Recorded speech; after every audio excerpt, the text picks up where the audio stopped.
नमस्कार, मैं हूं संजय शर्मा। आप देख रहे हैं 4PM न्यूज़ नेटवर्क। आज एक बहुत गंभीर विषय पे चर्चा कर रहा हूं और आपसे रिक्वेस्ट है ये पूरा वीडियो सुन के मुझे बताइएगा ज़रूर कि मैं सही हूं या गलत। मैं बात कर रहा हूं आज इजराइल की हत्यारी मानसिकता पर, जिसके चलते हजारों बच्चे शहीद हो गए। बच्चा मेरा हो, आपका हो, दुनिया में किसी का हो, बहुत प्यार आता है, लेकिन इजराइल की हत्यारी मानसिकता पर किसी को तरस नहीं आ रहा, ना कोई सवाल कर रहा है। मान लीजिए आपके सामने दो लोग आए हैं जिनके हाथ में बंदूक है। दोनों ने वर्दी पहन रखी है, मगर दोनों की वर्दी का रंग अलग है। क्या आप बता पाएंगे उनमें से कौन सा सैनिक है और कौन सा आतंकवादी? नहीं बता पाएंगे। कोई नहीं बता सकता, तो फिर दोनों में फर्क क्या है? सैनिक अपनी मातृभूमि की रक्षा करता है और आतंकवादी किसी और की जगह में जाकर आतंक फैलाता है। ये एक बेसिक अंतर दोनों में होता है। अब जरा इस नक्शे को देखिए। 1947 में यूनाइटेड नेशन ने इजराइल देश की घोषणा की थी। उस वक्त के फिलिस्तीन से लगभग आधी जगह लेकर घोषणा की थी, लेकिन बात वहीं नहीं रुकी। अगले 60 सालों में यानी 2012 तक आते आते जो थोड़ा बहुत हरा रंग बचा है, बस उतना ही फिलिस्तीन बचा है। बाकी सारी जगह इजराइल ने धीरे धीरे अपने कब्जे में ले ली है और पिछले 1 साल से जो लड़ाई चल रही है वो जब बंद होगी तब शायद ये इलाका बचेगा भी नहीं। अब यहाँ आतंकवादी कौन हुआ जिसने लड़ाई झगड़ा करके जमीन छीनी, या जो अपनी जमीन बचाने की कोशिश कर रहा है और बचा भी नहीं पा रहा है? आप मुझसे यहाँ एक सवाल पूछ सकते हैं। आप कहेंगे कि हमारे देश के इजराइल से अच्छे संबंध हैं, बहुत अच्छे संबंध हैं, और मैं पूरे देश को आतंकवादी कैसे कह सकता हूँ? जी नहीं, मैं इजराइल के लोगों को आतंकवादी नहीं कह रहा हूँ। मैं इजराइल की उन कारगुजारियों की बात नहीं कर रहा जो इस देश में चर्चा का विषय बनी हुई है। मेरे पास एक मेरे मित्र IPS का फोन आया। उसको विदेश में किसी ताकतवर आदमी ने कहा कि क्या जानते हो कि जो इजराइल पेजर में धमाके कर सकता है, क्या तुम्हारे देश की वो EVM मैनेज नहीं कर सकता? इजराइल को बड़ा सूट करता है कि भारत में हिंदू मुसलमान का तनाव बना रहे।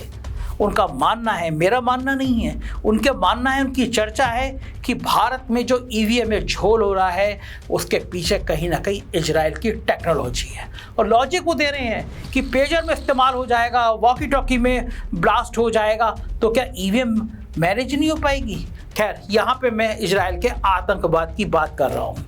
मैं इजराइल की नीतियों को आतंक से भरा हुआ कह रहा हूँ, ना कि इजराइल के देश के लोगों को कह रहा हूँ। आज की वीडियो में हम ये विस्तार से समझेंगे कि कैसे इजराइल के प्रधानमंत्री नेतन्याहू हजारों बार आत्मरक्षा का बहाना लेकर फिलिस्तीन लोगों को मारी तो रहे हैं, हजारों लोगों को मार रहे हैं, अपने देश को भी बर्बाद कर रहे हैं। इजराइल एक देश है तो जाहिर सी बात है कि उसकी एक आर्मी है, उसकी एक सेना है, और उस आर्मी से लड़ने वाला एक सैनिक है।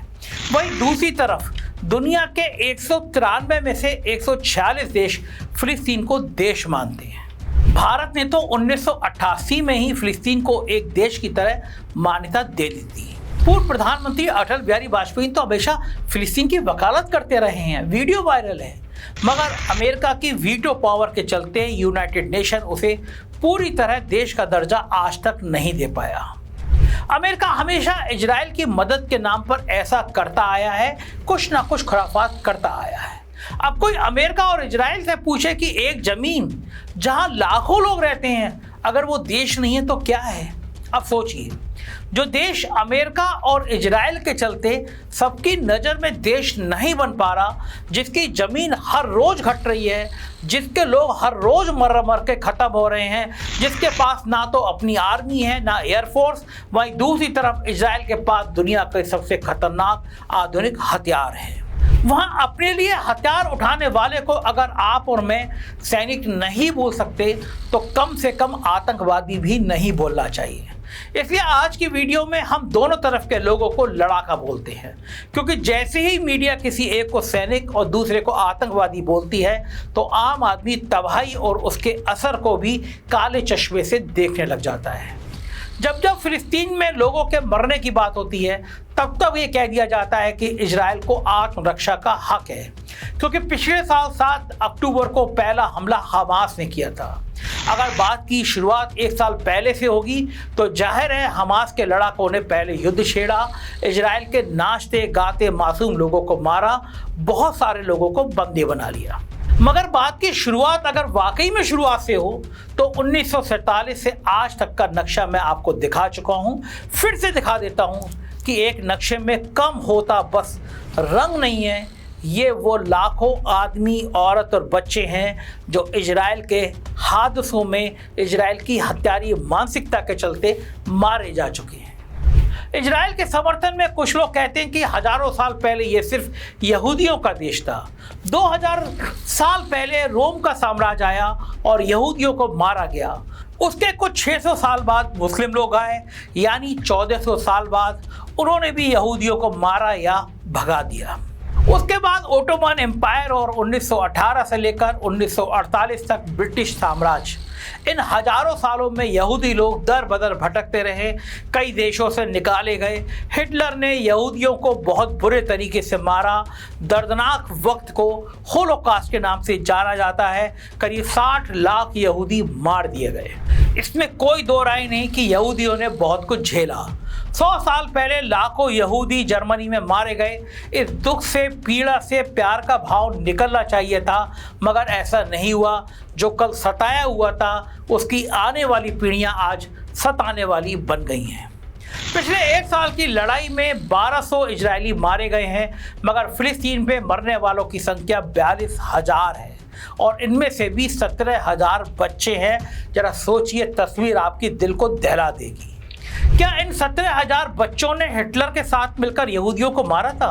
क्या इन 17,000 बच्चों ने हजारों साल पहले यहूदियों की जमीन छीनी थी? क्या फिलिस्तीन में पैदा होने वाले और वक्त से पहले मर जाने वाले इन 17,000 बच्चों ने कभी धर्म के नाम पर किसी से भेदभाव किया था? नहीं, ये बच्चे बस हंसना, मुस्कुराना, खेलना, कूदना चाहते थे, जैसे कोई इजराइल और अमेरिका का बच्चा भी चाहेगा। 2014 में जब पाकिस्तान के पेशावर में बच्चों के स्कूल पर हमला हुआ, आतंकवादियों ने बच्चों को मार दिया था, तब पूरी दुनिया में और हमारे भारत देश में भी हर एक आदमी को दुख हुआ था। लोग रो पड़े थे, क्योंकि बच्चे तो किसी के दुश्मन नहीं होते, बच्चे सारे जहां के अच्छे। लेकिन पिछले 1 साल में 17,000 बच्चों का मारा जाना इजराइल को दिख नहीं रहा, इजराइल को समर्थन करने वाले हत्यारों को नहीं दिख रहा। तो इसलिए, क्योंकि कुछ भी हो, जी हाँ, एक कट्टर इजरायली के सिर पर एक पागलपन सवार है। कट्टर इजरायली समर्थक चाहते हैं कि इजराइल देश वहीं हजारों साल पुराना होना चाहिए, उतना ही बड़ा होना चाहिए, वहां पर यहूदियों के अलावा कोई ना हो, फिलिस्तीनियों जैसे मुसलमान तो बिल्कुल नहीं। अब सोचिए, हजारों साल पुरानी सीमाएं हम आज अगर बनाने लगे तो बहुत सारी गड़बड़ हो जाएगी। हजारों साल पहले भारत देश में सम्राट अशोक का राज था। उनके मौर्य साम्राज्य का इलाका आज के अफगानिस्तान, पाकिस्तान, बांग्लादेश, बर्मा, श्रीलंका, भूटान तक फैला हुआ था। मगर क्या हम आज इन सब देशों को ये कहकर हमला कर सकते हैं कि हजारों साल पहले तुम्हारा इलाका हमारा था? जी नहीं कर सकते। वो अलग बात है कि व्हाट्सएप यूनिवर्सिटी से पढ़ने वाले कुछ अंधभक्त हिंदू राष्ट्र की मांग करते रहते हैं, जैसे कट्टर इजरायली भी यहूदियों के देश की मांग करते हुए आज के फिलिस्तीन को खा जाना चाहते हैं। मगर जैसा मैंने पहले कहा, यह खतरनाक सपना कुछ इजरायलियों का नहीं है, जिसमें से प्रधानमंत्री नेतन्याहू एक हैं। सब इजरायली फिलिस्तीनियों के खून के प्यासे नहीं हैं, वो भी शांति चाहते हैं। इसलिए पिछले 1 साल में इजराइल देश छोड़कर जाने वालों की संख्या में 285% का इजाफा हो गया। करीब 5 लाख इजरायली लोग पिछले 1 साल में इजराइल छोड़कर जा चुके। पूरे इजराइल की पॉपुलेशन 1 करोड़ से भी कम है, इसलिए 5 लाख लोगों का देश छोड़कर जाना बड़ी बात है। और इसका कारण केवल युद्ध का डर नहीं है, लड़ाई की वजह से होने वाला इकोनॉमिक नुकसान भी आज नहीं तो कल इजराइल की कमर तोड़ देगा। पिछले 1 साल में इजराइल की इकोनॉमी मुश्किल से मुश्किल हालात में गुजर रही है। $66 बिलियन खर्च हो चुके हैं। ये इजराइल के पूरे बजट का 12% है। अब सोचिए, आपके पास 100 रुपये हैं जिससे आप अपना घर चलाते हैं। अब अचानक घर में से किसी को अस्पताल में भर्ती कराना पड़े और 12 रुपया इस काम में लग जाए जिस खर्चे का आपने सोचा ही ना हो। कई महीने में दोबारा घर का बजट काबू में आएगा, कई चीज़ों में कटौती करनी ही पड़ेगी। भले ही इजराइल कितना भी अमीर देश हो, हर साल $66 बिलियन का नुकसान नहीं झेल सकता। और जिस तरह इजराइल ने 3 तरफ मोर्चा खोल दिया है, ये मोर्चा और बढ़ सकता है, ये खर्चा और बढ़ सकता है। इजराइल ने अपनी जंग सिर्फ हमास तक सीमित नहीं रखी, लेबनान में ये हिजबुल्लाह से लड़ रहा है। पिछले महीने लेबनान के बेरूत शहर में हजारों पेजर अटैक करके इजराइल ने अपनी तूती बुलवाने की कोशिश की थी, अपनी हत्यारी मानसिकता को सामने लाया था। इसमें कोई शक नहीं कि इजराइल के पास आधुनिक हथियार हैं और अमेरिका और इंग्लैंड जैसे देशों का साथ भी है, लेकिन फिर भी चारों तरफ लड़ाई का मोर्चा खोल देना इजराइल का ओवर कॉन्फिडेंस है। और अब इसी ओवर कॉन्फिडेंस के चलते इजराइल ने ईरान के परमाणु ठिकानों को भी उड़ाने की धमकी दे डाली है। इस धमकी की वजह थी ईरान का 1 अक्टूबर को इजराइल पर किया हुआ अटैक, जिसमें 200 मिसाइल ईरान ने इजराइल पर छोड़ी। लेकिन उसके पीछे की वजह थी इस साल के अप्रैल में ईरान इजराइल के बिगड़ते हुए रिश्ते। हालांकि दोनों के रिश्ते कभी भी अच्छे नहीं रहे शुरुआती दौर के अलावा, लेकिन अप्रैल में इजराइल ने ईरान के जनरल की हत्या सीरिया में करवा दी। हिजबुल्लाह और हमास तो कुछ हजार लड़ाकों के संगठन हैं, लेकिन ईरान इजराइल से कई गुना बड़ा देश है। अगर ईरान को उकसाया गया तो 1 अक्टूबर जैसे हमले वो बार बार करने की ताकत रखता है। आपको जानकर हैरानी होगी कि इन मिसाइल हमलों से इजराइल अपने आप खुद को नहीं बचा पाया, ज़्यादातर मिसाइल अमेरिका ने गिराई थी। आपको ये भी जानकर हैरानी होगी कि जिस आयरन डोम पर इजराइल गर्व करता है, कहता है कि उसकी धरती पर मिसाइल गिर ही नहीं पाती क्योंकि आयरन डोम रोक लेता है, वो असल में कोई डोम है ही नहीं। मतलब आसमान में ऐसी कोई चादर या कवच नहीं फैला हुआ जिससे मिसाइल आसमान में ही रुक जाए। आयरन डोम एक इंटरसेप्टर मिसाइल सिस्टम है, उसकी तरफ आते हुए रॉकेट को पहले से रोककर इजराइल अपनी तरफ से रॉकेट आसमान में छोड़ता है, जो ऊपर जाकर इजराइल की तरफ बढ़ते हुए रॉकेट को आसमान में मार गिरा देता है। एक साथ सैकड़ों रॉकेट को भी रोक सकता है, लेकिन जिस तरह हमास और ईरान में फ़र्क है, उसी तरह रॉकेट और मिसाइल में भी फ़र्क है। एक साथ 200 मिसाइल या 300 मिसाइल ये सिस्टम नहीं रोक सकता, इसलिए तो अमेरिका को मदद करनी पड़ी। मगर अमेरिका कब तक और कहां तक मदद करेगा, ये एक बड़ा सवाल है, क्योंकि अमेरिका का युद्ध लड़ने का इतिहास कोई बहुत अच्छा नहीं है। एक बड़ी अच्छी कहावत है, आपको कभी जीवन में ये लगे कि कुछ खास नहीं किया और इस वजह से उदास हो जाओ, तो अमेरिका के बारे में सोचो, क्योंकि अमेरिका ने 20 साल और 4 राष्ट्रपति लगाकर अफगानिस्तान में तालिबान को हटाकर फिर से तालिबान को बिठा दिया। इससे यूजलेस कोई काम कुछ हो ही नहीं सकता। वियतनाम की लड़ाई में अमेरिका ने उस छोटे से देश को बर्बाद तो कर दिया, मगर उसे जीत नहीं पाया। और अमेरिका ही नहीं, रूस जैसा ताकतवर देश 2 साल में अपने से बहुत छोटे यूक्रेन को जीत नहीं पाया। तो इजराइल का ये सोचना कि वो लेबनान, सीरिया और ईरान जैसे देशों को लड़ाई लड़कर ख़त्म कर सकता है, ये बेवकूफ़ी है। और इस बेवकूफ़ी का खामियाजा फ़िलिस्तीन और लेबनान के बेकसूर लोग तो झेल ही रहे हैं, लाखों इजरायली भी देश छोड़ छोड़कर भाग रहे हैं, जैसा मैंने आपको बताया। लेकिन इजराइल के प्रधानमंत्री को समझ नहीं आ रहा, या शायद आ भी रहा हो तो वो इस लड़ाई को पूरे देश को बचाने की लड़ाई बोलकर अपनी कुर्सी बचाना चाहता है, लेकिन वो भी हो नहीं पा रहा। अगस्त में हुए एक सर्वे में पता चला कि 70% इजरायली नेतन्याहू को दोबारा चुनाव लड़ते हुए नहीं देखना चाहते। लेकिन प्रधानमंत्री नेतन्याहू इससे कुछ सीख नहीं ले रहे और पागलपन की तरह बढ़ते हुए अपनी हरकतें बढ़ा रहे हैं। हिजबुल्लाह के चीफ को मारने के लिए इजराइल ने जो बम छोड़े उसमें डिप्लेटेड यूरेनियम लगा था। पूरी दुनिया में इस तरह के बम प्रतिबंधित हो रखे हैं, बैन हो रखे हैं, क्योंकि बम के फटने से जो तबाही होती है बात वहाँ नहीं रुकती। इसमें निकलने वाली रेडियो एक्टिव डस्ट हमेशा वातावरण में बनी रहती है, जिससे उस इलाके में भविष्य में पैदा होने वाले बच्चे विकलांग पैदा होंगे, कैंसर की बीमारी बढ़ेगी।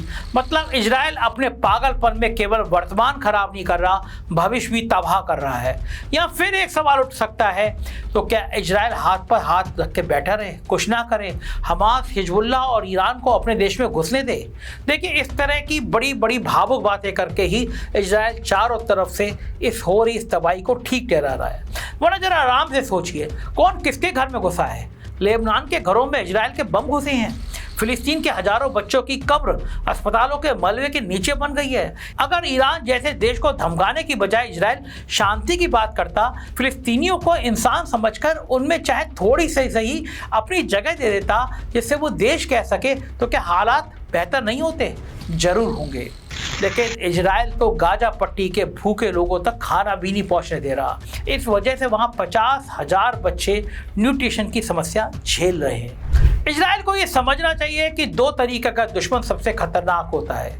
एक वो जो आपके जितना ही ताकतवर हो जैसे ईरान है, और दूसरा वो जिसके पास होने को कुछ बचा नहीं हो जैसे फिलिस्तीन और लेबनान के लोग हैं।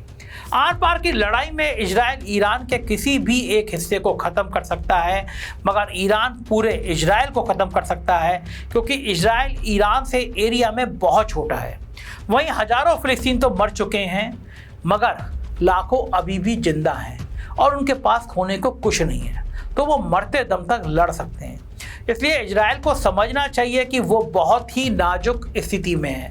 जब हिटलर ने यहूदियों को मारा तो इतिहास में हिटलर का नाम काले अक्षरों में लिखा गया।